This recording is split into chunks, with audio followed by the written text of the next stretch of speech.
Donc, je suis Agathe et c'est moi qui vais mener cette séance du séminaire Histoire de l'art pour tous. Je dis mener et pas juste présenter parce que le but, c'est pas que ce soit un cours magistral. On est dans un séminaire d'élèves, donc je vais essayer que vraiment vous participiez un peu tout au long de l'exposé pour que ce soit quelque chose que vous compreniez vraiment aussi en intervenant. Avant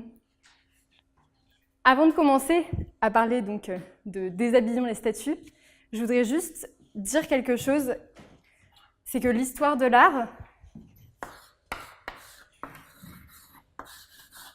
c'est deux choses. C'est à la fois un contenu, c'est-à-dire toutes les connaissances qu'on accumule en histoire de l'art sur donc l'art et son évolution à travers les époques.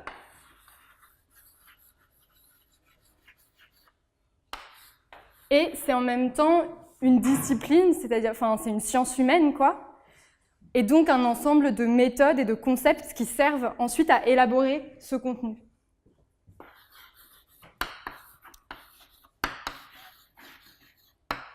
Voilà, ça peut avoir l'air bête comme ça de le préciser, mais je note juste pour qu'on le garde en tête pendant l'exposé, parce que le but de l'exposé, souvent la vulgarisation en histoire de l'art, on parle que du contenu et on apprend des choses sur l'art, mais on apprend finalement peu de choses sur la façon dont l'historien de l'art arrive à créer ce contenu, à élaborer ce contenu et ses connaissances.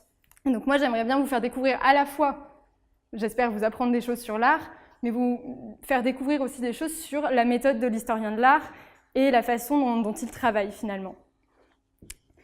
Donc, alors c'est un exposé grand public. Donc, je vais vraiment essayer de définir à chaque fois qu'il y a un concept ou quelque chose qui n'est pas forcément évident. Quand on n'a pas fait d'histoire de l'art post-bac, je vais toujours l'expliquer. Mais si j'oublie de le faire ou si je vais trop vite à un moment, il ne faut surtout pas hésiter à m'interrompre et à me poser la question. Et d'un autre côté, ce n'est pas parce que c'est grand public qu'il n'y a pas de rigueur. Donc, évidemment, là, tout ce que je vais dire, c'est basé sur des sources, sur des livres, etc., que je ne vais pas citer parce que je ne veux pas couper le fil de l'exposé et je ne veux pas vous perdre avec du name dropping, mais qui seront disponibles dans une bibliographie, donc qui sera, je pense, sur le site ou quelque chose comme ça. Voilà. L'exposé va beaucoup se baser sur des images et, désolé, vous allez être obligé de parler puisqu'à chaque fois que je vais montrer une image, je vais d'abord vous poser des questions dessus. Et ça commence tout de suite. Qu'est-ce que vous pouvez me dire, déjà, décrire cette image? Et qu'est-ce qui vous touche, qu'est-ce qui vous frappe, qu'est-ce que vous ressentez en la regardant? Vous allez être obligé de parler, je ne parle pas là. Ouais, sanguinolente, c'est effectivement un terme qui vient à l'esprit assez vite. Ouais. Ça peut paraître évident, mais on suppose que c'est Jésus quand même. Oui, non, mais c'est vrai, ça peut pas. Mais c'est par là que ça commence pour un historien de l'art, c'est de déjà décrire bien l'image et identifier les personnages qui sont dessus, même si ça peut paraître évident, parce que parfois on se trompe aussi. Donc effectivement, là pour l'instant on a c'est Jésus, et premier mot qui vient à l'esprit quasiment, c'est sanguinolent. Ouais. Un grand travail sur les tissus, sur les coussins. Ouais, tout à fait. Et c'est vrai que ce travail sur le tissu, ça fait que, en l'occurrence là pour le coussin, ça fait qu'on sent le poids de la tête peut-être. Et effectivement, et d'ailleurs, un autre tissu que celui du coussin, c'est celui-là. Et ce qui attire peut-être l'œil aussi, c'est la nudité, partielle, mais quand même bien là, du Christ. Je vais peut-être vous montrer des images un peu plus en gros plan. Donc voilà, le côté sanguinolent est bien présent. Ce qui est intéressant aussi, peut-être, c'est le fait qu'il ait les yeux ouverts, ce qui fait que c'est un Christ mort, mais il y a une certaine ambiguïté sur, on ne sait pas s'il souffre encore, on sent encore en tout cas sa douleur, alors même que c'est censé être un Christ mort. Donc c'est une sculpture de Gregorio Fernandez, qui est un sculpteur castillan, et donc qui date entre 1625 et 1630. C'est du bois polychrome, c'est-à-dire du bois peint, et il est conservé au Musée national de sculpture à Valladolid. Alors, la plupart des images qu'on va voir ce soir, elles sont comme celle-ci, ce sont des sculptures généralement en bois avec un thème religieux, et je vais vraiment me concentrer surtout sur l'Espagne du XVIe, XVIIe siècle, donc en fait l'Espagne du XVIe, XVIIe siècle. Là, je parle de la partie de l'Empire espagnol qui est en péninsule ibérique, puisque certains savent qu'au XVIe, XVIIe siècle, l'Espagne, c'est un petit peu toute l'Europe. Enfin, j'exagère, mais voilà. Et alors, la première chose qu'on a dit, c'est que c'était sanguinolent. Et du coup, ce qu'il y a, c'est que, et pareil, le rapport à l'humanité, tout ça, c'est une statue qui veut nous interpeller, nous faire réagir, et quoi qu'on en pense, ça a forcément entraîné une réaction, que ce soit émotionnelle ou de dégoût, ou quoi que ce soit. Alors, imaginez que vous n'êtes pas en train de voir là des photos prises sur un écran, mais que vous êtes devant la sculpture, puisque là, j'ai mis les mesures, 46 x 191 cm, c'est-à-dire que c'est à taille humaine. Et avec en plus la polychromie, donc comme j'ai dit, c'est la peinture qui est appliquée sur la sculpture, et on dirait un corps vraiment qui est devant nous. Et donc, déjà, on peut faire cet effort d'imagination-là, mais si en plus on fait l'effort d'imagination de voir cette œuvre dans le contexte d'une cérémonie, du type de cérémonie pour laquelle elle a été créée, c'est-à-dire ce type de cérémonie.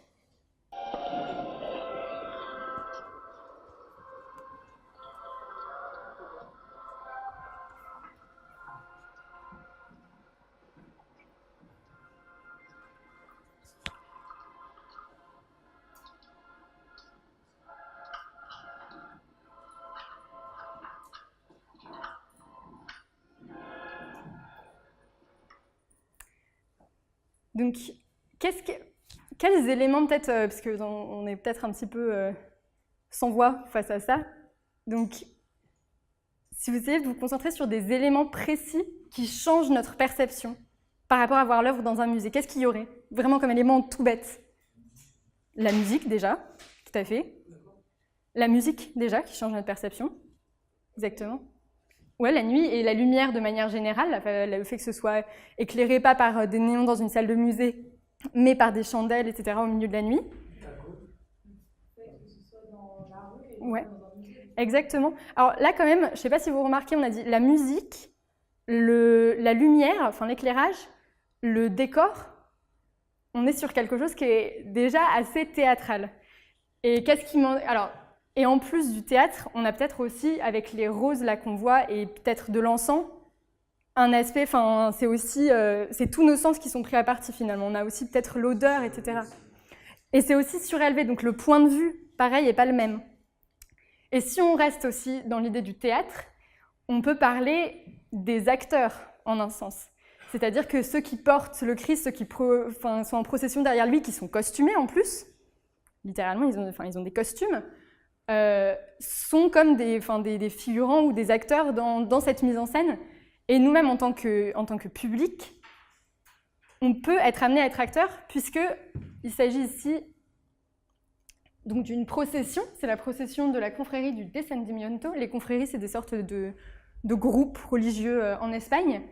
Et en fait, une procession, dans la religion catholique, c'est une sorte de défilé religieux. Et ce qui fait que parfois, on regarde une procession en étant, statique avec la procession qui passe devant nous, mais on peut aussi être amené à suivre la procession. Donc c'est comme si c'était finalement une pièce de théâtre déambulatoire, disons.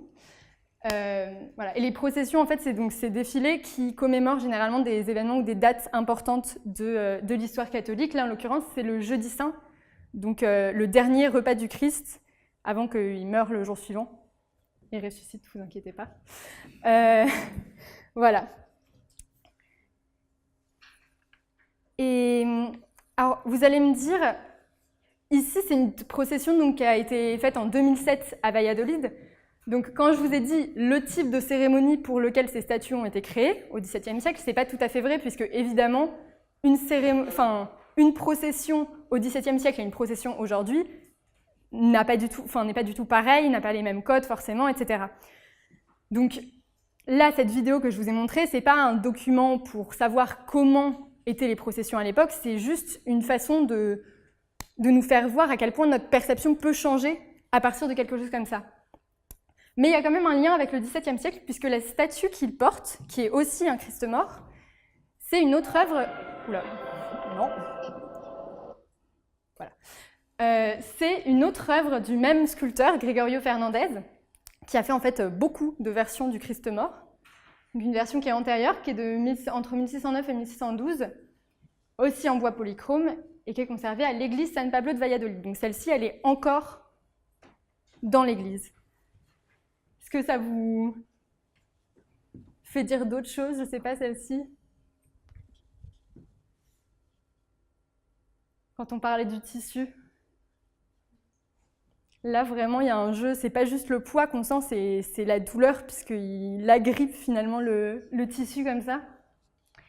Et pareil, on parlait de la polychromie et de la couleur. La couleur, elle n'est pas là juste pour rendre un effet naturaliste, etc. C'est pas le but. C'est aussi, là en l'occurrence, il est quand même bien bleu. Donc, il y a aussi une accentuation de la douleur, etc. Même sur d'ailleurs dans les pointes des doigts aussi. Vous voyez qu'il est très bleu. Alors, cette sculpture, j'ai envie de demander aux plus observateurs dans la salle s'ils voient quelque chose d'étrange. Ouais. Excellent. Je pensais vraiment pas que quelqu'un trouverait aussi vite, mais oui, tout à fait. En fait, ici, autour de sa blessure, donc au côté, c'est étrange, on a l'impression qu'il y a un carré d'une couleur différente. Qu'est-ce que c'est? Eh bien, figurez-vous que c'est les limites d'un réceptacle dans lequel on mettait, et on met encore, pour des occasions très particulières, des hosties. Donc, les hosties, c'est ce que les catholiques mangent à la messe pour commémorer le sacrifice du Christ. Et en fait, c'est le corps du Christ. Mais ce n'est pas juste un symbole, c'est vraiment le corps du Christ. Peut-être pour ceux qui n'ont pas de culture catholique, ça a l'air très bizarre, mais pour les catholiques aussi, c'est littéralement un mystère. Et justement, ce que ça nous montre, c'est que ici, une sculpture qui montre l'apparence physique du corps du Christ, peut ici renfermer le vrai corps du Christ, le réel corps du Christ, qui lui n'a pas l'apparence extérieure qu'on attend. Et donc, la sculpture religieuse dans ce contexte, elle sert à rendre visible un mystère qui est normalement invisible. À partir de là, on peut quand même se dire que le rôle et la place et l'importance qu'a une sculpture dans un contexte religieux c'est très différent et c'est pas du tout sur les mêmes critères qu'une œuvre qu'on admire dans une œuvre d'art, souvent principalement pour des critères esthétiques. Donc, c'est à partir de là, en fait, j'ai envie qu'on découvre, là, pendant cette séance, qu'on découvre un peu justement le pouvoir des images et la place qu'ils ont pu avoir, là en l'occurrence, qu'elles ont pu avoir dans la société espagnole du XVIe, XVIIe siècle. Et on va le faire à travers les yeux de certains historiens de l'art en particulier. Donc pour comprendre aussi la méthodologie qui peut nous aider à appréhender le rôle culturel d'une œuvre ou d'une image plutôt que seulement ses caractères esthétiques. Donc d'abord, on verra un peu pourquoi parler d'image plutôt que d'œuvre, puisque vous allez voir que je vais généralement employer le terme image pour parler des œuvres d'art que je vous montrerai. Ensuite, on verra plus les liens entre art et politique au XVIIe siècle en Espagne et donc ce que ça implique au niveau du pouvoir des images. Et enfin, on s'intéressera vraiment aux œuvres elles-mêmes et à leur plasticité. Par plasticité, je ne veux pas dire qu'elles sont malléables, je veux dire que c'est leur caractère plastique, leur caractère sculpturaux. Donc le fait que ce sont des sculptures, donc c'est à la fois les caractéristiques visuelles, mais en 3D, disons, et toute la mise en scène dont elles font partie. Donc, l'iconic turn, pourquoi parler d'image plutôt que d'œuvre? Vous allez me dire, c'est quoi iconic turn? Qu'est-ce que c'est que ce nom barbare? Je vous ai dit qu'on se baserait sur les méthodes, principalement sur les méthodes de certains historiens de l'art. En l'occurrence, ça va être les historiens de l'art de l'iconic turn. Donc le but, c'est vraiment pas de vous perdre avec une histoire de l'iconic turn, etc. Ce serait vraiment compliqué et très très long. Le but, c'est de vous faire comprendre que l'histoire de l'art, puisque c'est une science humaine, puisque c'est une discipline, elle existe depuis un certain temps, et au fur et à mesure du temps, il y a eu différentes manières d'étudier les œuvres et leur histoire, et donc différentes méthodes, différents concepts, et c'est important d'avoir ça en tête, en fait, quand on lit l'histoire de l'art. Et donc là, je prends l'exemple de l'Iconic Turn. Donc, pour quand même vous le présenter très rapidement, l'Iconic Turn, c'est une sorte de mouvement de pensée qui est né, en gros, au cours des années 80, à la fin des années 80, et qui dit que les images ont un sens et une signification qui n'est pas juste subordonnée au langage.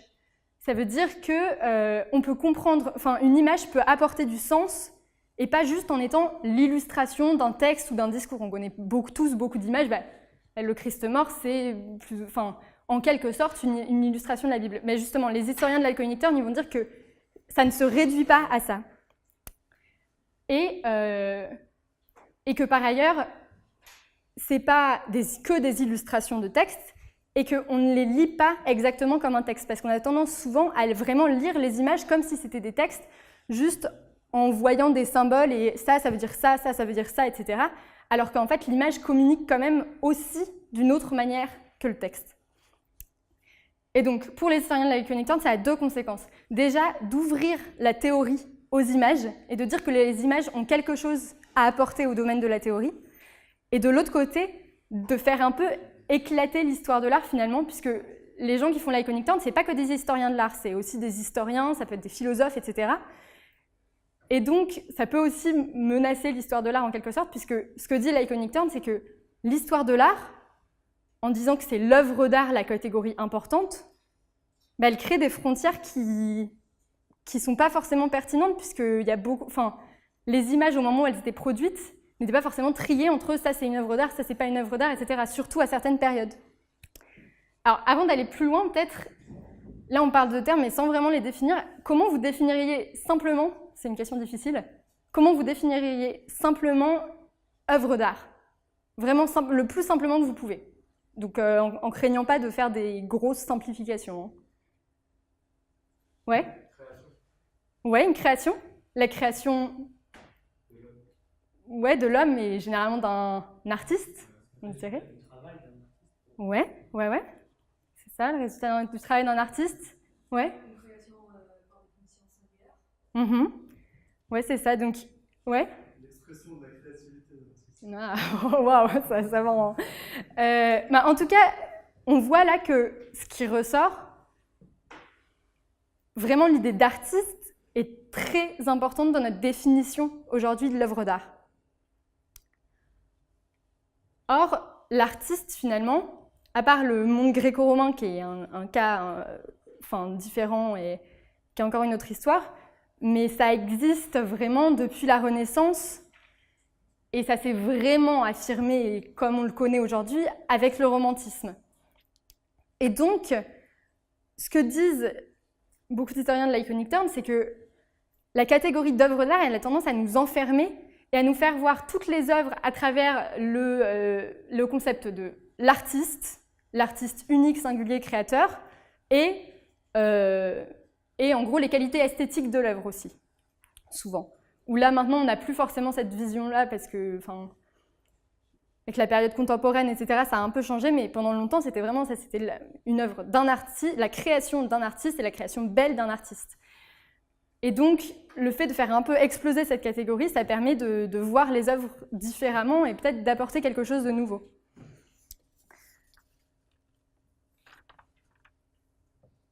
Alors, du coup, pour illustrer ça, on va parler d'une statuette qui est anonyme. Alors, qu'est-ce qu'elle vous inspire? C'est dommage, le vidéoprojecteur ne la rend pas très bien. Est-ce que vous arrivez quand même à voir quelques trucs, à remarquer quelques trucs?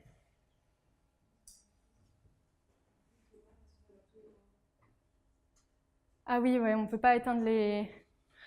Est-ce que vous voyez quand même un tout petit peu?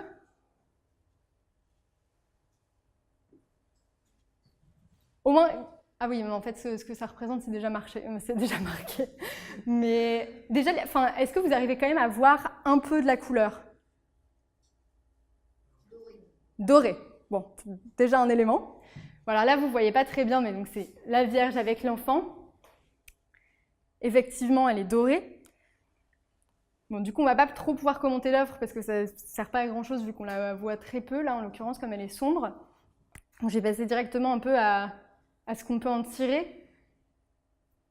Si nous, peut-être en la voyant, on va d'abord penser à la grâce de la Vierge, au drapé qui est très beau, aux couleurs, à l'harmonie des figures, etc. En fait, inconsciemment, on va juger cette statuette sur la valeur esthétique qui est souvent liée dans notre esprit justement au talent de son créateur. Alors qu'un fidèle dans une église, donc là déjà on voit qu'on est entre un amateur d'art dans un musée et un fidèle dans une église, en tout cas à l'époque, c'est encore différent maintenant, mais en tout cas à l'époque, il y a l'idée qu'on va juger une image pas pour ses qualités esthétiques, mais pour la façon dont elle représente, en fait, elle tire sa valeur de ce qu'elle représente. Et donc, est-ce qu'elle le représente bien? La beauté, ça va peut-être jouer un rôle là-dedans, c'est-à-dire qu'il faut représenter la Vierge belle, sinon on ne la représente pas forcément bien, et encore, ça dépend des cas. Mais ça va vraiment être, du coup, un état d'esprit complètement différent. Et du coup, par exemple, la dorure, qui est un élément qui est beau à l'œil, là, c'est aussi un élément qui représente le sacré. La grâce de la Vierge, c'est aussi une façon de montrer son âme et sa bonté. Et donc, on voit que voilà, dans la même œuvre, on peut avoir un regard complètement différent à cause du contexte. Ah oui, et à votre avis, pourquoi est-ce qu'on n'a pas le nom de l'artiste? Pourquoi c'est anonyme? Normalement, comment est-ce qu'on a le nom de l'artiste? Il n'y a pas encore de signature. Ouais. Il n'y a pas encore de signature. Alors, bon, évidemment, ce n'est pas une vérité générale. Hein. Il y a eu des signatures avant la Renaissance, mais effectivement, l'usage des signatures, il se répand à cette époque-là. Ouais. Il n'y a pas encore le marché de l'art. Exactement aussi. En tout cas, l'artiste n'a pas du tout le même rôle dans la société. Et donc, ce qui fait que, normalement, un historien de l'art, on attribue une œuvre à partir de, si elle a la signature, c'est génial, à partir de documents qui montrent qu'on a demandé l'œuvre à quelqu'un, etc., à partir de documents de gens qui parlent de l'œuvre en disant « Ah, cette superbe œuvre de telle personne ». Donc déjà, les documents qui disent « Cette superbe œuvre de telle personne », on n'en a pas à cette époque, puisqu'ils vont dire « Oh, cette superbe Vierge, elle est vraiment très belle ». Mais, elle est vraiment très belle. Elle incite à la dévotion, etc., à la prière, c'est merveilleux, mais on ne va pas mentionner l'artiste. Et donc, on pourrait avoir le nom de l'auteur dans une sorte de facture, l'équivalent de l'époque d'une facture. Là, en l'occurrence, elle a pu être perdue, etc. Et on va continuer avec une autre statuette anonyme, elle aussi une Vierge à l'enfant. Alors là, on la voit un peu mieux quand même. Là, juste, décrivez-la moi. Ouais. Noir et doré. Ouais, c'est vrai. C'est possible que le précédent était très très doré au départ, mais a perdu sa couleur. Mais oui, celui-là, par contre, il est bien encore bien doré. Oui, c'est en Espagne aussi. Oui, pardon. Montserrat, c'est en Espagne, plus précisément en Catalogne. Donc, effectivement, et elle est plus dorée. Et c'est assez intéressant, ça, c'est que l'autre statue, elle est plus dorée parce que peut-être, les conservateurs n'avaient pas forcément envie, puisqu'elle est dans un musée, elle est au musée du Prado, l'autre, les conservateurs n'avaient pas forcément envie de rajouter une énorme couche de doré en perdant toutes les traces originelles et en se disant « Ok, on va peut-être perdre un peu de l'histoire de l'œuvre ». Ici, c'est une œuvre qui est encore dans une église.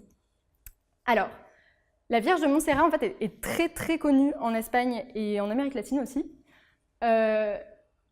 C'est une statuette dont il y a une histoire qui entoure non pas sa création, mais son apparition. Puisque c'est une statuette qui serait apparue au IXe siècle dans une grotte à des bergers entourée d'un halo de lumière. Ensuite, ils n'auraient pas pu la déplacer parce qu'elle était trop lourde. Donc, vous voyez bien, voilà, la hauteur c'est 95 cm et c'est du bois, donc bien sûr c'est quelque chose de miraculeux, etc. Vous pouvez aussi remarquer que c'est du XIIe siècle, parce que stylistiquement, au niveau d'histoire de l'art, c'est clairement une statuette romane. Donc, bon, l'apparition au IXe siècle est plus ou moins... voilà. Mais, passons. Ce qui est intéressant, vous avez dit qu'elle était dorée et noire. Et je veux parler un tout petit peu des Vierges noires, très brièvement, parce que c'est un sujet hyper vaste et hyper passionnant, mais qui est très utile. C'est très utile de l'évoquer pour comprendre ce que je veux vous faire comprendre dans cet exposé. Les Vierges noires, c'est des représentations de la Vierge qui sont produites à partir de l'époque romane, en gros, et qu'on trouve surtout en France, un peu en Espagne, en Italie, et dans d'autres régions, mais plus accessoirement. La majorité, c'est vraiment France, un peu Espagne, un peu Italie. Et donc, qui ont la peau foncée, voire noire. Et il y a eu énormément de choses écrites sur ces Vierges noires à partir du XVIe siècle. Avant, on ne s'intéressait pas du tout au fait qu'elles soient noires. Personne n'avait l'air de le remarquer, en tout cas. Et notamment, l'Église va avoir un peu parfois du mal à justifier le fait, enfin pourquoi est-ce que ces vierges sont noires. Et parfois il y a des justifications théologiques, donc basées sur la Bible, mais le plus souvent ça va être des justifications en disant c'est la fumée des bougies qui les a altérées, etc., etc., etc. Alors, parfois c'est vrai, en l'occurrence ici, ça a été donc la Vierge de Montserrat, elle a été restaurée en 2001, et on a trouvé ensuite le premier pigment qui devait être blanc et qui s'était oxydé. Parfois, ça ne tient pas du tout la route et ça ressemble vraiment à juste une justification pour surtout dire qu'il n'y ait pas d'ambiguïté sur le fait que la Vierge n'était surtout pas noire et qu'elle était vraiment bien blanche. Mais je ne vais pas m'étendre sur cette question parce que c'est hyper large. Il y a plein de gens qui disent qu'il y a peut-être des justifications de liens avec des déesses païennes, etc. Ce serait super long. Par contre, la deuxième chose qui est intéressante, c'est que si les Vierges romanes, on peut vraiment se demander est-ce qu'elles étaient noires intentionnellement. Par contre, on sait qu'après l'époque romane, il y a des Vierges noires, on est certain, c'était intentionnel. Par exemple, là je vous ai dit que le premier pigment s'était oxydé, mais ensuite, une fois qu'elle était devenue d'une teinte un petit peu plus obscure, elle a été repeinte en noir, vraiment en noir, au XVIe siècle, puis au XIXe siècle. Et il y a beaucoup de vierges qui ont été créées pour être noires à partir, justement, pareil, du XVe, XVIe siècle. Et alors ça, à ce moment-là, pourquoi? En gros, il y a plusieurs explications, 3 d'entre elles. Déjà, le fait que la Vierge soit noire, ça permettait de simuler l'ancienneté, de simuler ou d'attester. C'est-à-dire que ça voulait dire que, justement, puisqu'il y avait toutes ces justifications de l'Église qui circulaient comme quoi la sueur des bougies, le feu des bougies, ça faisait noircir les statues, etc. Du coup, ou alors qu'on les avait enterrées, ça voulait dire qu'une statue noire, c'était une statue plus ancienne. Ensuite, par espèce d'association d'idées dans l'esprit des gens, comme il y avait beaucoup de vierges noires qui avaient des origines très prestigieuses, liées à Saint-Luc, liées aux croisades, enfin liées à plein de choses, du coup, si une autre vierge était noire, on pouvait facilement faire une association d'idées avec les autres vierges noires que les fidèles connaissaient déjà, et donc se dire « Ah, celle-ci aussi, elle a une origine vraiment prestigieuse et voire miraculeuse ». Et la troisième chose, c'est qu'il y avait beaucoup de copies. La copie, ça n'a pas attendu la photographie. Déjà, on a vu plusieurs Christ morts. Et en fait, la Vierge de Montserrat, vous pouvez en trouver, là c'est l'original, mais vous pouvez en trouver partout en Espagne, partout en Amérique du Sud. Et où on rend grâce à la Vierge de Montserrat, donc, enfin, plus ou moins on rend grâce à cette statue à travers d'autres statues. Et c'est à la fois quelque chose qui permet de diffuser le culte de cette Vierge-là, et puis c'est aussi quelque chose d'économique, puisque les pèlerinages, ça rapporte aussi de l'argent à l'église ou au monastère qui la possède, etc. Voilà. Et donc, à partir de là, ça nous ouvre complètement une autre possibilité, parce que ces statues, du coup, vont devenir comme des êtres à part entière. C'est-à-dire que la Vierge de Montserrat, depuis les années 80, c'est la sainte patronne du diocèse de Catalogne. Alors que, pour ceux qui savent un peu, les saints patrons, normalement, par définition, c'est des saints, donc des personnages qui ont réellement existé.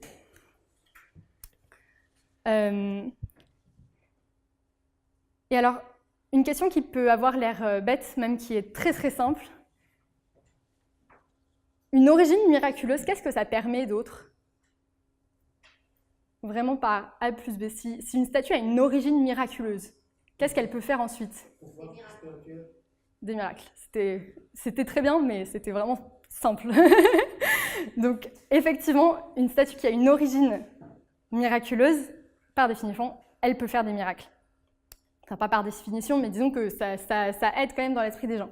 En l'occurrence, par exemple, cette statue, des textes racontent qu'au XIVe siècle, un peintre était chargé de la repeindre, et en fait, au moment où il essayait de la repeindre, il est devenu aveugle et n'a recouvré la vue qu'en faisant des prières à Marie, etc. Donc déjà, on voit en plus le lien, là en l'occurrence, avec la polychromie de la statuette. Mais en fait, des légendes comme ça, sur des miracles à partir de statues, sur des statues qui prennent vie, qui font des miracles, etc., c'est très très très courant dans l'Espagne du XVIIe siècle. Et pour illustrer ça, je vais vous montrer une peinture et vous poser une question à la fois très simple et très compliquée. Qu'est-ce qui se passe?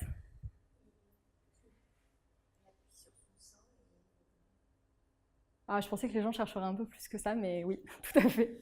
Oui, donc il y a mais essayez peut-être de développer un peu. Qu'est-ce qui se passe exactement?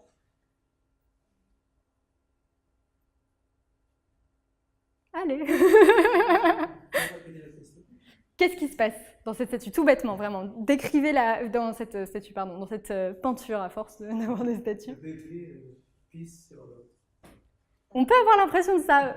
Non mais on peut avoir l'impression de ça. En l'occurrence, je ne sais pas si vous voyez, le jet sort du sang de la Vierge. Voilà, plus ou moins. Donc, ce qui se passe en fait, c'est un tableau d'Alonso Cano. Alonso Cano qui était un peintre et aussi un sculpteur. Et c'est Saint Bernard et la Vierge, donc ça représente une scène qui s'appelle la lactation de Saint Bernard. En fait, c'est une histoire qu'on raconte sur Saint Bernard de Clairvaux, qui aurait eu une apparition de la Vierge qui l'aurait allaitée. Donc selon les versions, alors il y a des versions où elle l'allaite carrément au sein, il y a des versions, la plupart du temps, les peintres représentent plutôt la version où elle l'allaite un peu plus loin, parce que bon, sinon c'est un peu tendancieux, mais ça existe les représentations de l'autre.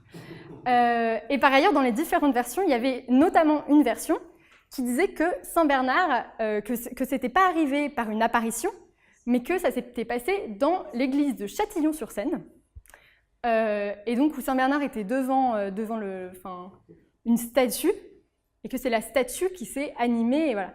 Et cette version, elle était particulièrement ridiculisée par les protestants, qui en gros disaient c'est quand même vachement des trucs de bonne femme, voilà. Et elle était très populaire en Espagne au XVIIe siècle, et donc c'est celle qui est représentée ici. Quelque chose qui est intéressant aussi peut-être, le cardinal ici, c'était un cardinal de l'Espagne du XVIe siècle, pardon. Donc c'est un personnage qui n'est pas du tout de l'époque de Bernard de Clairvaux, qui lui a vécu au XIIe siècle. Et par ailleurs, là vous voyez que sous la statue, il y a cette espèce de truc qui est complètement baroque. Là-bas aussi, enfin, disons que l'important c'est pas forcément d'avoir une histoire qui rende historique et cohérente, mais de transcrire un moment, un miracle, et l'intimité un peu de ce miracle. Et ce qui est intéressant aussi, c'est, je ne sais pas si vous le voyez bien, mais le voile qu'il y a ici, et qui est peint en trompe-l'œil. Et ça, ça peut avoir plein d'implications d'avoir comme ça un trompe-l'œil qui apparaît dans la peinture. Voilà. Alors, vous allez me dire, mais si le pouvoir de ces statues, de ces sculptures, se base sur leurs origines prestigieuses, etc. Et là, vous remarquez que, en l'occurrence, le miracle, il vient du fait qu'on n'a pas d'auteur, donc c'est le contraire de la valorisation de l'œuvre aujourd'hui. C'est-à-dire que plus on oublie que la statue est faite de la main de l'homme, mieux c'est. Vous allez me dire, à ce moment-là, qu'est-ce qu'on fait avec les statues espagnoles du XVIIe siècle, donc qui étaient contemporaines de l'époque dont on parle, et donc on n'avait pas eu le temps d'oublier qui les avait fait, etc., etc. Eh bien, réponse en image. Là encore, qu'est-ce qui se passe? Ouais. Ouais, plus ou moins. C'est plus spécifique que ça, mais oui, c'est une sorte de... Enfin, déjà qu'est-ce qu'ils font exactement? Ouais, un couronnement, exactement. Ouais, ils couronnent la Vierge. Voilà, donc là, on voit quand même... C'est un évêque avec ses calottes. Alors, en fait, ces photos, c'est des photos d'une cérémonie de 1964, qui était le couronnement de la Vierge de la Esperanza Macarena de Séville. Donc, couronnement qui avait été fait avec l'aval du pape, etc. Et donc, par un évêque et en présence du chef du gouvernement, en l'occurrence Franco. Donc, on voit l'affiche qui était faite pour ce couronnement. Et en fait, cette statue, c'est une statue de l'atelier de Pedro Roldán. Alors, on voit plusieurs choses. Déjà, le fait de connaître l'artiste n'a pas complètement éteint le culte de l'image et la dévotion portée aux statues. Puisque là, je vous ai montré le couronnement, mais par ailleurs, elle a aussi reçu la médaille d'or de la part du maire de Séville.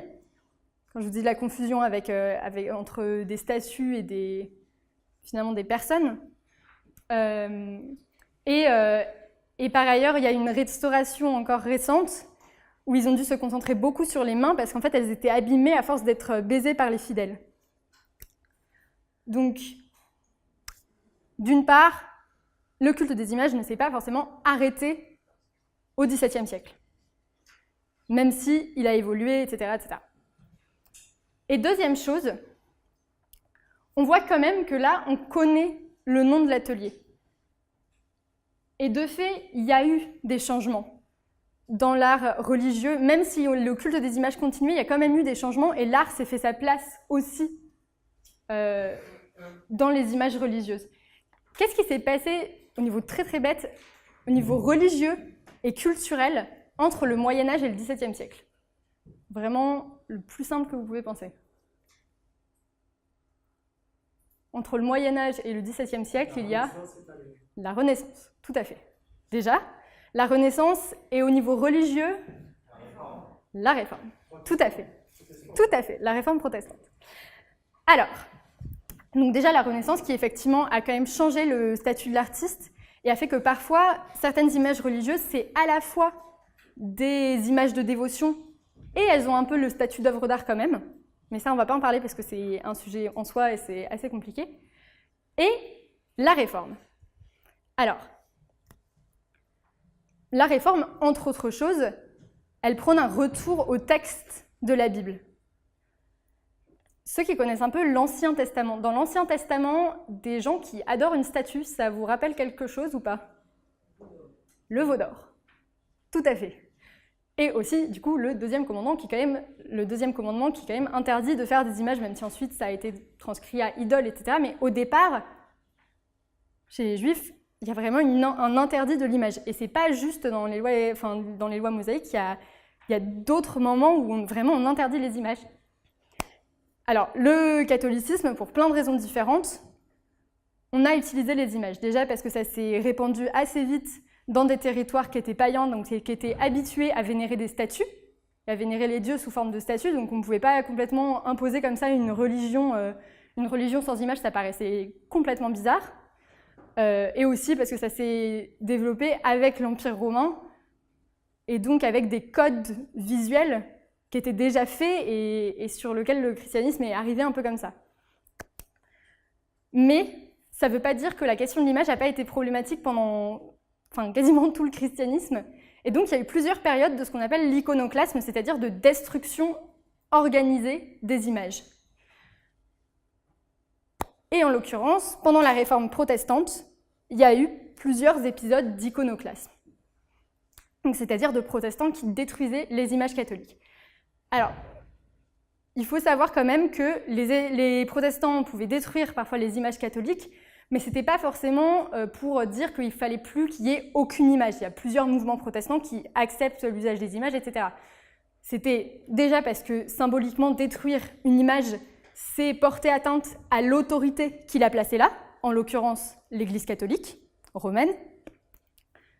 Et aussi parce que ce qu'il voulait, c'était pas forcément se débarrasser complètement des images, mais c'était déjà leur donner un rôle beaucoup plus réduit, en critiquant le fait qu'elles avaient complètement envahi les églises et qu'il y avait des images partout, leur donner un rôle plus réduit et surtout leur donner un rôle qui était didactique et pas dévotionnel. Ça veut dire qu'on était devant l'image pour apprendre des choses sur la religion, pas forcément pour prier à travers l'image. On pouvait prier à travers le texte de la Bible. C'était à travers ça qu'il fallait prier, pas à travers une image agréable.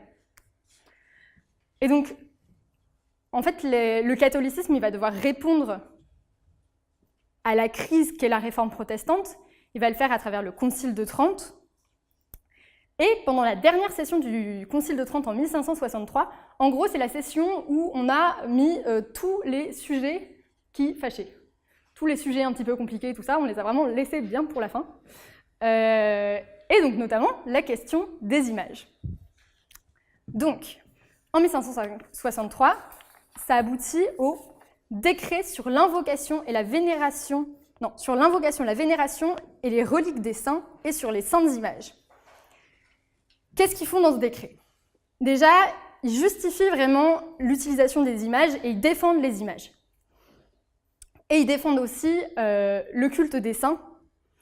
Donc ça va faire qu'il va y avoir ensuite beaucoup plus d'images encore, et notamment beaucoup d'images de saints, après le Concile de Trente. Mais en même temps, ils essayent de clarifier quand même les choses et de dire non, l'idolâtrie, nous on ne fait pas du tout ça, c'est pas bien, et il faut avoir un usage légitime des images, etc. Et elles sont utiles parce qu'elles apprennent des choses, pas parce que... il ne faut pas confondre ce qu'elles représentent et les images elles-mêmes. En fait, on doit les adorer pour ce qu'elles représentent, pas pour leur vertu propre. On voit qu'avec la notion d'image miraculeuse, c'est pas exactement ça. Et par ailleurs, il précise que toute indécence sera évitée, en sorte que les images ne soient ni peintes ni ornées d'une beauté provocante. Voilà. Là, je vais vous montrer un chef-d'œuvre de l'art baroque de Séville, qui a été produit un peu plus de 100 ans après le Concile de Trente. Attendez, je vais mettre comme ça en fait. Vous voyez, c'est un retable, du coup, c'est absolument immense. Hein. Et là, pour le détail, vous voyez que la statue qui est là, c'est un enterrement qui est devant. Là, c'est des croix, c'est la scène de la Passion avec les croix, etc. Qu'est-ce que vous pouvez m'en dire? Ouais? En fait, tout ce qui va être précieux, ce qui est hors de l'ornement, c'est vraiment autour et la statue est beaucoup plus dénuée. Ça, c'est un peu vrai. Après, on voit quand même que les couleurs, elles sont... il y a une certaine folie dans les couleurs. Mais effectivement, le doré, c'est vraiment autour. Après, ce qui est intéressant aussi, on parlait de mise en scène tout à l'heure, et là, c'est vraiment ça. C'est une mise en scène qui implique différents arts et qui va venir ensemble pour créer tout un monument.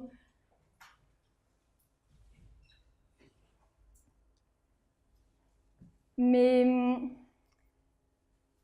en tout cas, alors déjà, ce qu'il faut savoir, c'est que ça a été fait donc, pour la confrérie de la Sainte Charité.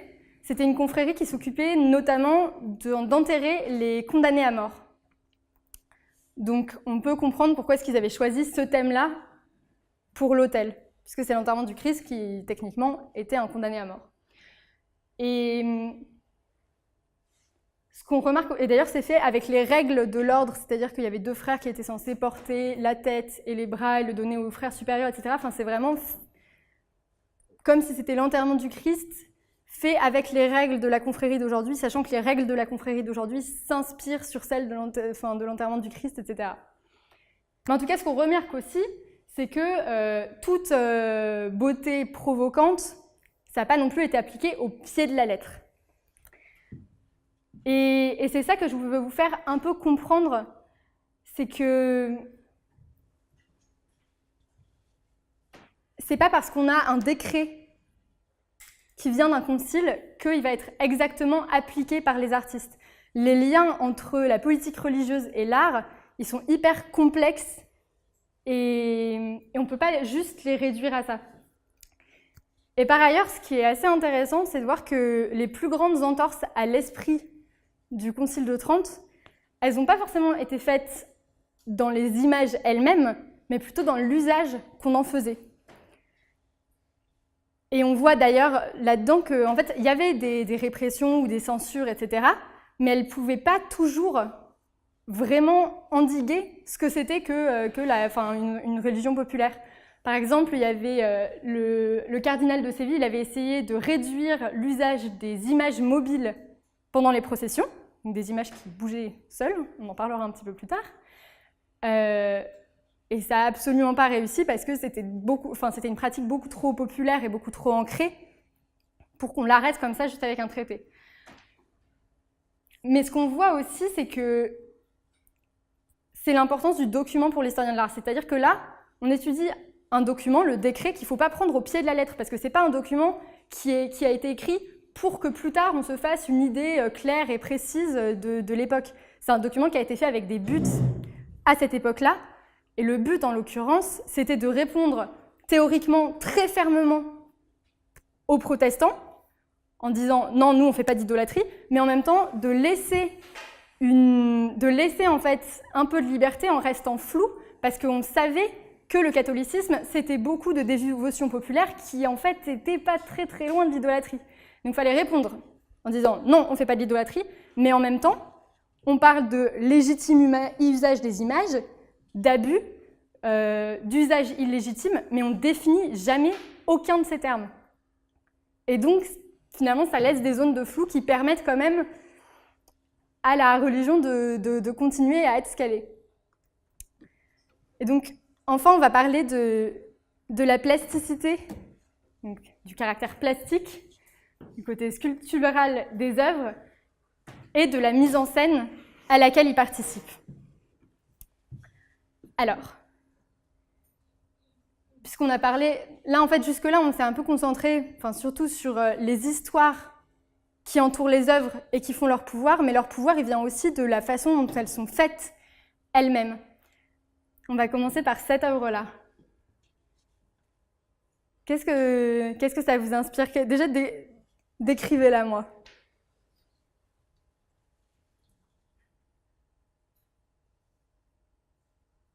Ouais? Oui?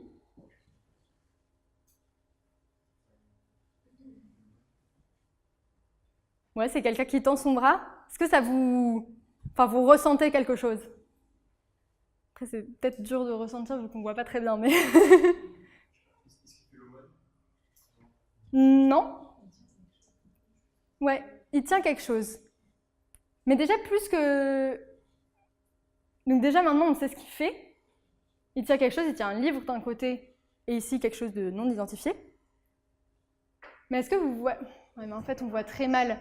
Ouais, il a quelque chose dans la bouche. Très intéressant. Et là, on voit très mal, mais est-ce que vous voyez toutes ces veines? Vous voyez quand même. Toutes ces veines, et là, cette tête, elle est un petit peu torturée. Donc, déjà, cette sculpture, c'est, là encore, une sculpture en bois polychrome. On ne l'a pas trop dit avant, mais déjà, une sculpture en bois, qu'est-ce que ça implique? Sculpture en bois, c'est un matériau qu'on va tailler. Ça veut dire que certains matériaux, quand on sculpte, on fait du modelage, c'est-à-dire qu'on ajoute des bouts de matière. Là, en l'occurrence, on en enlève. Donc déjà, chaque matériau, en fait, ça implique à la fois des contraintes et aussi certaines possibilités. Le bois, ça veut aussi dire qu'on va devoir travailler avec les nervures du bois, avec tout ça. Ensuite, le fait que ce soit du bois polychrome. Ce qu'il faut savoir, c'est que la polychromie, donc le bois polychrome, comme j'ai dit au début, c'est donc le bois peint. La polychromie, pendant très longtemps, ça n'a pas été étudié du tout par les historiens de l'art. Déjà parce que ça se dégrade avec le temps, parfois c'est repeint, etc., etc. Et donc ça lui donne un statut un peu bizarre, parce que ce n'est pas forcément l'œuvre de l'artiste de départ. On revient au fait que l'artiste est central dans la façon dont on fait de l'histoire de l'art. Et parce que voilà, parfois, il y a juste plus de polychromie à voir, en fait. Et la deuxième raison pour laquelle c'était pas très étudié, c'était une raison un peu idéologique, c'est-à-dire qu'on mettait pas la valeur, enfin, on n'accordait pas trop de valeur à la polychromie. Pour plein de raisons différentes, notamment le fait que le modèle, c'était la Grèce antique et que on ne savait pas, on pensait que les statues grecques étaient d'une seule couleur, alors qu'en fait, elles étaient polychromes. Et juste la polychromie, justement, s'était dégradée avec le temps.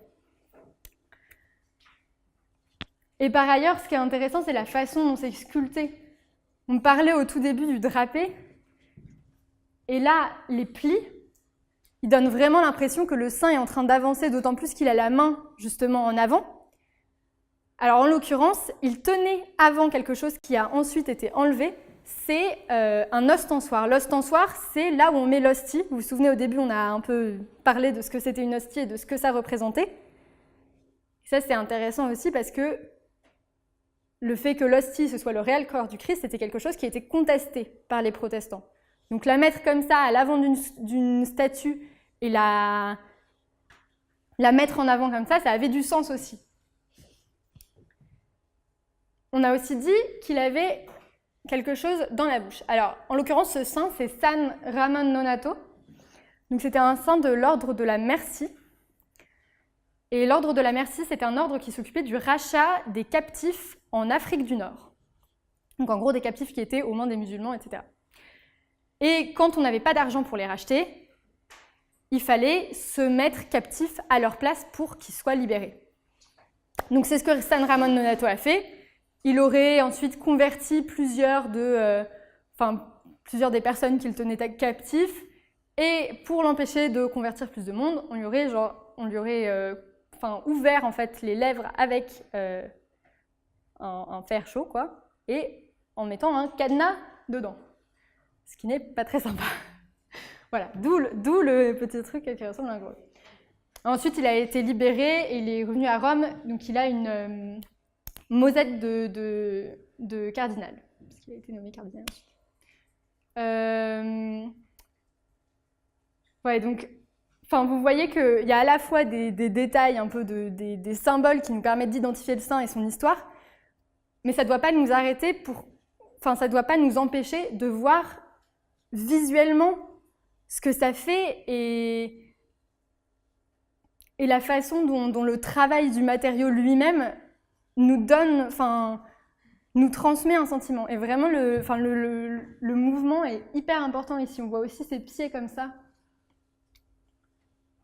Et tous les nerfs de ses mains. Et en fait, c'est lié à la signification, puisque le fait qu'il soit en mouvement, le fait qu'il avance, ça reflète le caractère de missionnaire, le caractère déterminé, et en même temps, le visage avec une expression très endolorie, etc. Ça peut aussi rappeler le fait qu'il a été martyrisé, qu'il a été un martyr. Mais généralement, là on est dans une œuvre donc devant un musée, mais si vous vous rappelez du retable, vous voyez que souvent les œuvres, quand elles sont dans l'église pour laquelle elles ont été faites, elles ne sont pas toutes seules, elles ne sont pas devant un mur blanc, elles sont devant plein de dorures ou d'ornements ou d'autres statuettes. Donc c'est le cas par exemple du Jesus del Gran Poder, qui est du même sculpteur, mais un peu antérieur. Et alors, là, on le voit devant des sculptures d'anges, etc. Mais une fois qu'il est dehors, si on le sort en procession, qu'est-ce qui pourrait aider à l'animer? Ouais. Deux choses. D'un, il porte ses vrais vêtements, donc ses vêtements bougent avec. Oui. Ouais. Ouais, déjà, tout à fait. Et en plus, très bonne réponse, il a des vrais vêtements. Est-ce que vous pensez que ce vrai vêtement, il n'a pas changé depuis tout ce temps?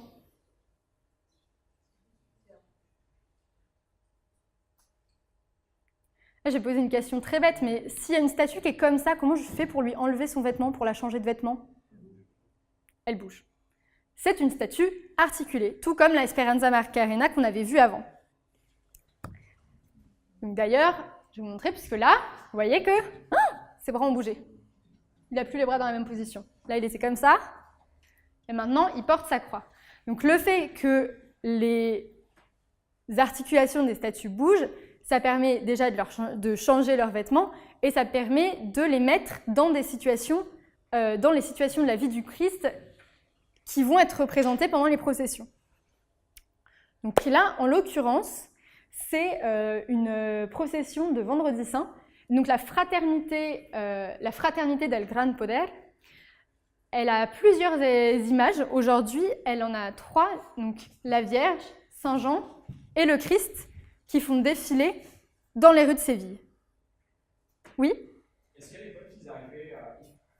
ils pouvaient bouger les membres de la statue, il fallait qu'ils le bougent manuellement, ils pouvaient le faire en transport? Non, justement, il y avait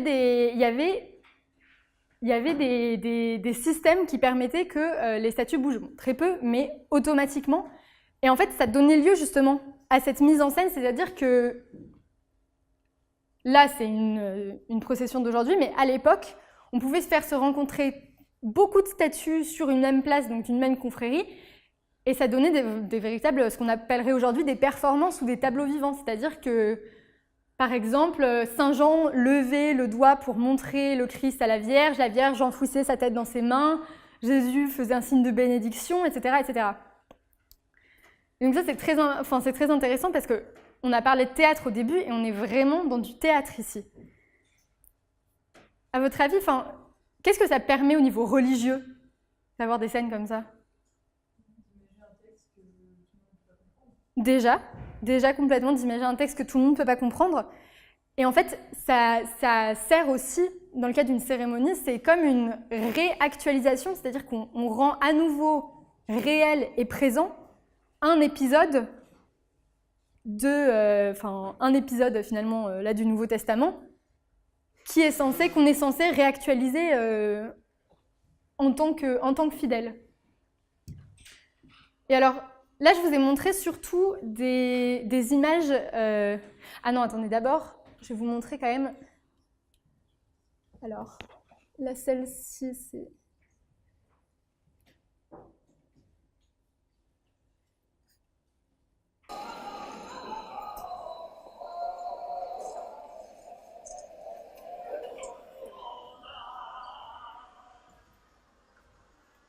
Je vais vous montrer quelques images. Vous voyez, c'est immense en fait.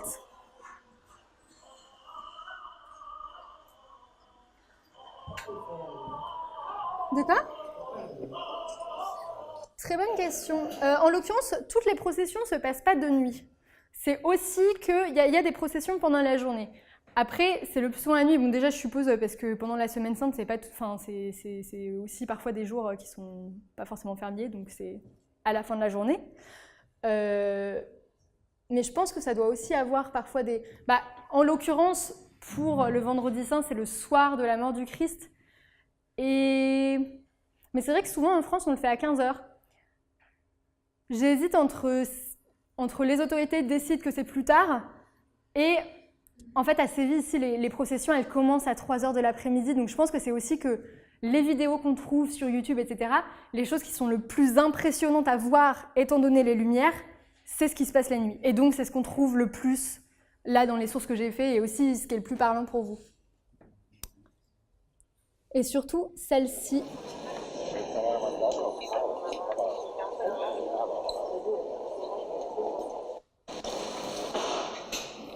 Alors là, soyez bien attentifs. Ah, on voit très peu. On va voir si vous arrivez quand même à voir ce que font les gens derrière.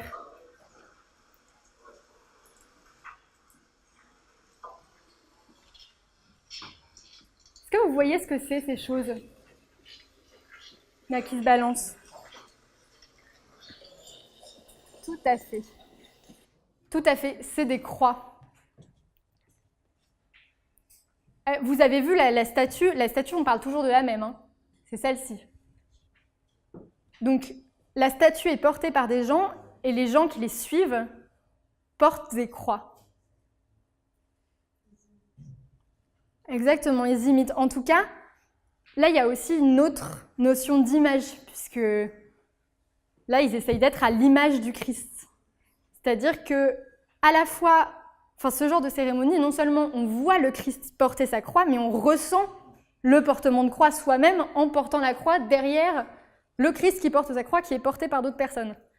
Il y a une espèce de lien entre le fait que pendant nos processions, on voit les statues bouger, même si on sait qu'en fait elles bougent par des mécanismes, mais en fait on ne pense pas à ça, on se pose pas la question de « Ah, pourquoi est-ce qu'elles bougent ?» Mais par contre, clairement, c'est lié du coup ensuite à toutes les histoires qui racontent que des statues prennent vie.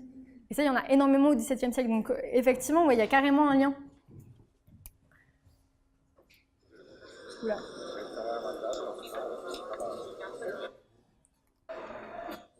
Voilà. Mais alors là, je vous ai parlé que de procession, mais je voudrais parler aussi d'un autre type de cérémonie qui peut se faire avec des statues. Là, vraiment, je voudrais que vous décriviez celle-ci. Qui peut me la décrire? Parce que je suis sûre que vous pensez que c'est très simple à voir, mais en fait, il y a des choses pas évidentes. Ouais. Ouais. Il y a une articulation, tout à fait. Ce qu'on peut aussi remarquer, c'est que la couleur est très différente là et là. C'est parce qu'il y a eu une restauration récemment. Et vous voyez aussi, là quand même, quand on parlait de sanguignolant au tout début, le Christ, son sourcil est presque rouge, il pleure des larmes de sang, il saigne aussi du nez, il saigne sur la barbe, il saigne absolument partout. Donc c'est à cause de la couronne d'épines, mais disons que le sang est quand même vraiment très très présent. Alors, pourquoi est-il articulé? Pourquoi est-il articulé? Qu'est-ce que ça permet? Un Christ comme ça, pourquoi est-ce qu'on aurait envie de l'articuler? Alors ouais, oui. Ça,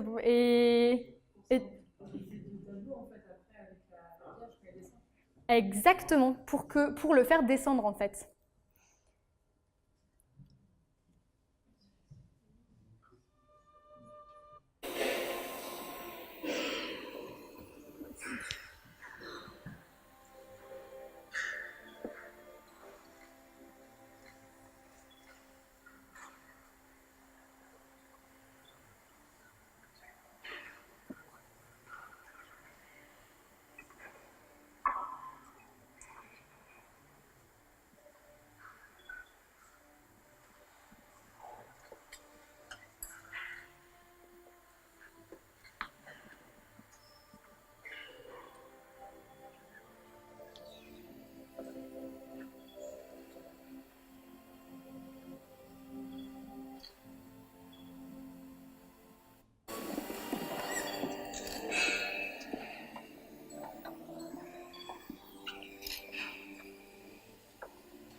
Donc on l'amène jusqu'à...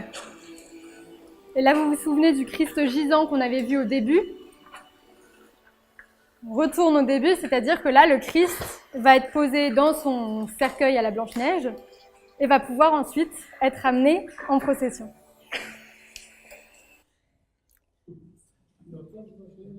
Alors, oui, donc va pouvoir ensuite être amené, désolé, ouais, on m'entendait pas très bien avec la vidéo, il va pouvoir ensuite être amené en procession une fois qu'il est du coup dans le cercueil. Et donc ce qu'on voit là, enfin on avait vraiment vu, c'est vraiment la réactualisation d'un épisode, et d'autant plus que là, les personnes qui enlèvent le Christ de la croix, je ne sais pas si vous vous souvenez du retable qu'on avait vu avec ceux qui mettaient le Christ dans le tombeau.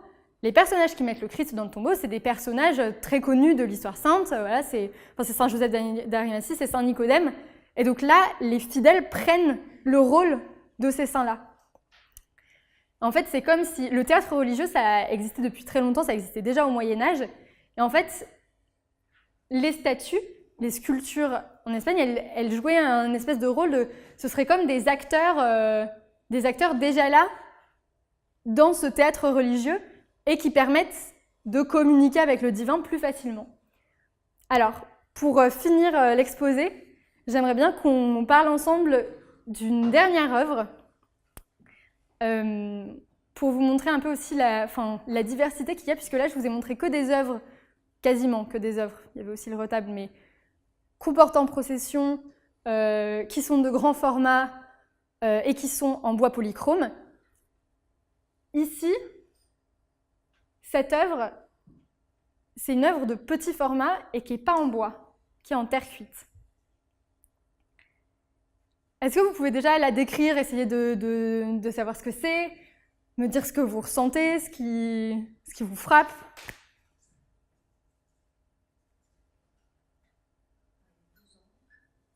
Oui, il y a 2 anges. Même 3 si on... Enfin, ou 4 si on compte les 2 petits, mais ouais, c'est 2...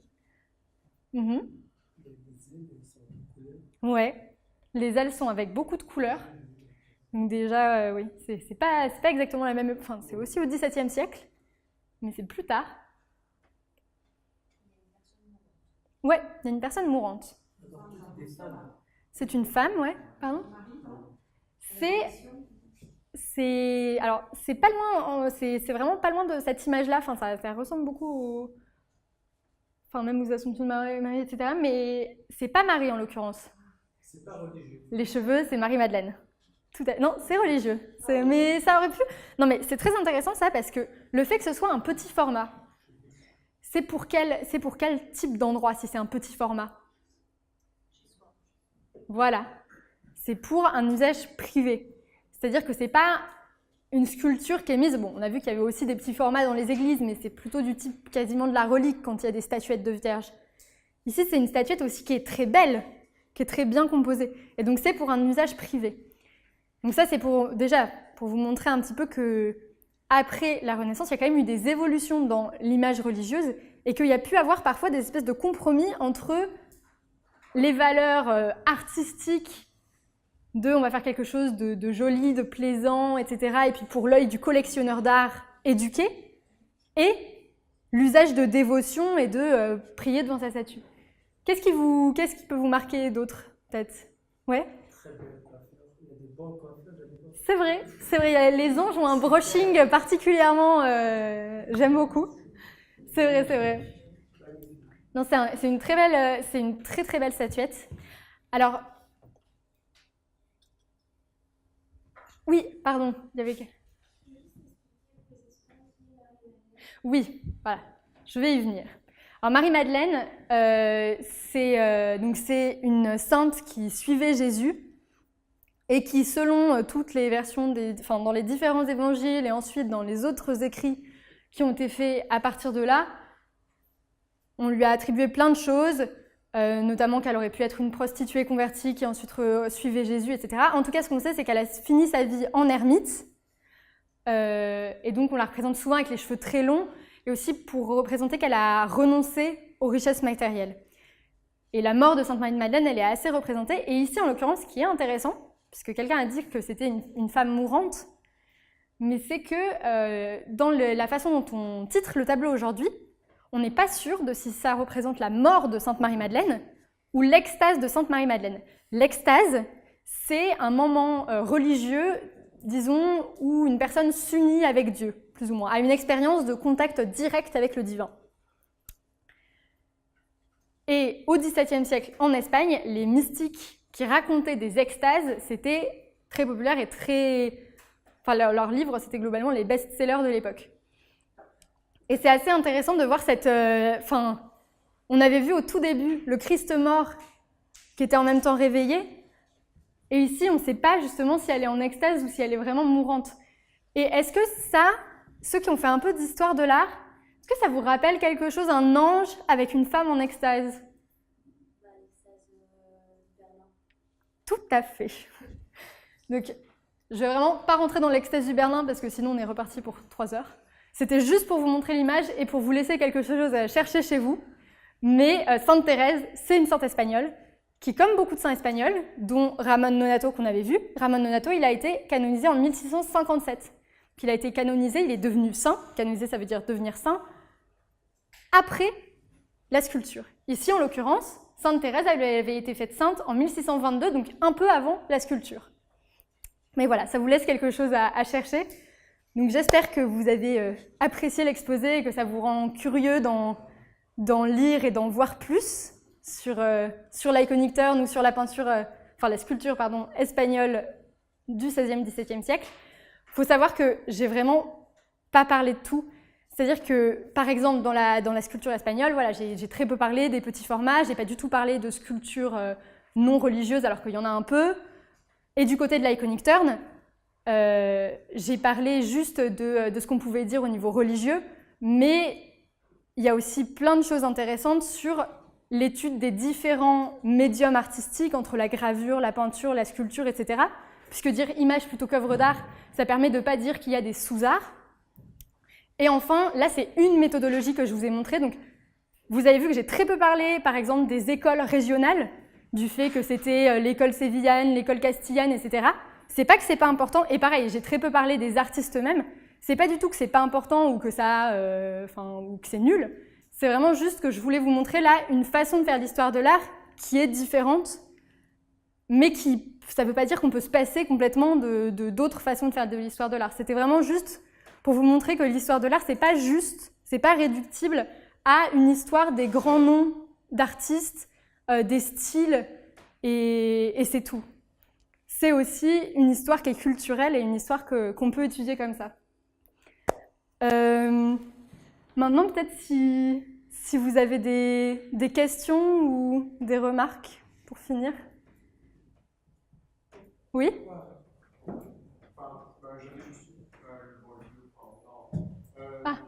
J'avais juste une question, et peut-être que tu en as parlé au début de l'exposition, Ouais. mais pourquoi ils font les sculptures sur du bois? Alors. Qu'est-ce que ça. Enfin, je sais pas, pour moi, ça a l'air beaucoup plus dur de sculpter sur du bois, mais de ce que je peux dire. En l'occurrence, c'est pas forcément plus dur par rapport à du marbre, et c'est moins cher. Mais oui. Ouais. Alors, c'est plein de questions différentes. Pour être honnête, je ne peux pas répondre complètement à la question pourquoi est-ce qu'en Espagne on sculpte sur du bois. Parce que généralement, le choix du matériau, ça vient de plein de choses, mais ça vient aussi des habitudes et de si les sculpteurs ont appris avec leur maître à sculpter sur du bois, et si ce qui se fait le plus, c'est la sculpture sur le bois, on va sculpter sur du bois. Mais le bois, par rapport à la pierre, c'est moins cher et c'est plus facile, remarque, ça se discute très certainement. Mais ça permet aussi des choses pour la polychromie, ça permet aussi un travail sur les nervures du bois, etc. Et ça permet aussi d'assembler en fait différents morceaux en bois, alors qu'en pierre ça peut se faire, mais c'est plus compliqué. Et aussi, c'est moins lourd pour les processions, très clairement. C'est beaucoup moins lourd pour les processions. Et par rapport au modelage, ça peut être aussi parfois une question de prestige. Le modelage a toujours été, en tout cas à l'époque, était beaucoup moins prestigieux que la taille, de manière générale. Est-ce qu'il y a d'autres... Oui. J'ai une question sur le tableau qui montre l'extase. Oui. Est-ce qu'il y a d'autres metteurs en scène de cinéma? Ouais. Il y a un film italien que j'ai vu, mais j'ai oublié le titre. La Passion de Christ, je crois. Oui, ouais, de Pasolini. Ouais. En fait, moi je crois que Marie-Madeleine était amoureuse de Jésus, et que Jésus, c'est un homme, donc peut-être qu'il a fait l'amour aussi. Et du coup, j'espère que ce n'est pas un blasphème. Et alors, du coup, l'extase de Marie-Madeleine, est-ce que c'est pas... Il y a eu beaucoup... Est-ce que c'est pas l'organe? Il y a eu beaucoup de littérature sur le lien entre l'extase de manière générale et l'acte sexuel. C'est pas que des... On pourrait penser que c'est des élucubrations de gens qui veulent que la religion soit sexy. Si on lit le récit de Sainte Thérèse de la Transverbération, c'est quand même très sexuel. Elle parle d'un ange très jeune et très beau qui lui enfonce une lance en or plusieurs fois de façon répétée dans le cœur, et que c'est à la fois une immense douleur mais aussi très agréable. Elle veut jamais que ça s'arrête. C'est une ambiguïté qu'on voit aussi nous avec nos yeux et qui n'est pas forcément là dans les intentions de Sainte Thérèse, mais c'est une ambiguïté qu'on peut quand même pas non plus nier complètement. Et par ailleurs, si on voit les poètes métaphysiques anglais à peu près de cette époque, eux, alors il y a carrément des poèmes qui disent vraiment « Dieu, prends-moi tout entier » et qui comparent complètement l'union charnelle et l'union avec Dieu. Mais après, ça le compare d'une façon où l'union avec Dieu, justement, c'est une transfiguration de cette union charnelle. Ce que je veux dire, c'est que le fait qu'on le lie avec l'union charnelle, ça ne veut pas dire qu'on veut un contact physique avec Dieu. C'est justement, enfin disons, c'est une transposition de cette chose-là dans quelque chose de mystique et donc de plus noble et plus désincarné. Est-ce qu'il y a d'autres questions ou... Oui? Enfin, je parle de l'espèce, mais est-ce que ces cultes d'images et de la sculpture, ça existait dans tous les pays catholiques, ou est-ce que c'est quelque chose qui était plus apte à se faire en Espagne? Alors, ça a existé dans tous les pays catholiques, mais après, ça s'est développé différemment. Et c'est ça aussi qui est intéressant. Par exemple, sur la contre-réforme, c'est très intéressant de voir qu'en Espagne, il y a eu beaucoup moins de contrôle sur le culte des images. Enfin, il y a eu beaucoup de contrôle sur les images elles-mêmes, notamment à travers l'Inquisition. Je ne vais pas vous présenter l'Inquisition espagnole. Mais peut-être sur le culte des images, le contrôle a été moins dur qu'à Rome même, par exemple. Et pareil, là, on parle de culte des images, mais du coup, en Allemagne, par exemple, dans les territoires allemands, ça s'est carrément calmé au moment de la réforme, quoi. Donc oui, il y a vraiment des différences selon les pays. Après, je pense qu'à un moment ou à un autre, ça a existé plus ou moins dans quasiment tout le catholicisme. Mais parce qu'il y a cette tension en fait dans le catholicisme, c'est-à-dire que les religions païennes, elles adoraient des images de fait. Elles adoraient vraiment des images qui étaient la représentation des choses. Et le catholicisme, en adoptant des images pour des raisons de diffusion et aussi en le justifiant idéologiquement par le fait que le Dieu s'est rendu visible par le Christ, donc ça peut justifier qu'on a le droit de faire des images puisque c'est Dieu lui-même qui s'est rendu visible. Donc on a le droit de pas tout à fait respecter le deuxième commandement. Ça fait qu'il y a un rapport à l'image qui est de toute façon paradoxal pour les catholiques parce qu'on est en même temps en train d'adorer un Dieu unique et en même temps de l'adorer sous la forme de multitudes d'images. Donc je pense que ça a existé à un moment ou à un autre dans tous les pays catholiques. Après, ça a plus ou moins continué selon les époques. C'est né à des époques différentes selon les pays. À Byzance, c'était encore différent, etc. Encore des questions? Cette tension, elle existe encore aujourd'hui. Ouais. Non, tout à fait, ouais. Et même dans des pays où il n'y a plus vraiment de culte des images, le rapport du catholicisme aux images, ça a aussi forgé une bonne partie du rapport occidental aux images et au corps et à plein de choses. Enfin, c'est pas parce qu'on le voit plus sous la forme de statues qui défilent dans les villes que c'est pas un mécanisme qui a encore de l'influence, quoi. Ouais. Est-ce qu'il y a d'autres questions? Ouais. Les images que ça que tu as montrées, j'ai l'impression aussi que le côté spectaculaire des mises en scène, il parlait aussi du fait que les fraternités voulaient se mettre en valeur, genre aussi quand il y a la scène où le Christ est descendu de la croix, ils sont tous Ouais, c'est vrai. Il y a vraiment quelque chose aussi comme ça sur les fraternités. Ça, c'est assez intéressant de voir aussi le rapport des images aux institutions temporelles. Parce que les images, elles sont dans un monastère, elles sont dans une église, et ces églises, ces monastères, elles sont sous la coupe d'une institution, et qui va se servir qui va honorer ces images, mais aussi de fait s'en servir un petit peu pour son prestige ou pour des choses économiques aussi. Mais c'est assez drôle, en faisant des exposés comme ça, en cherchant les vidéos et en cherchant les images, on tombe très souvent sur des sites justement de ces confréries et qui sont effectivement très, je sais pas comment dire, qui mettent en scène vraiment leurs propres possessions, qui postent des vidéos de leurs processions, qui parlent de leur statut, etc., etc. Mais ouais, il y a une mise en scène des gens eux-mêmes en même temps, ouais, complètement. Est-ce qu'il y a d'autres questions ou non, c'est bon. Bah écoutez, merci. Bon. Je pense que la bibliographie sera sur le site, donc si ça vous intéresse, il y a une partie qui est en espagnol malheureusement, mais bon, il y a aussi des choses à lire en français si ça vous intéresse.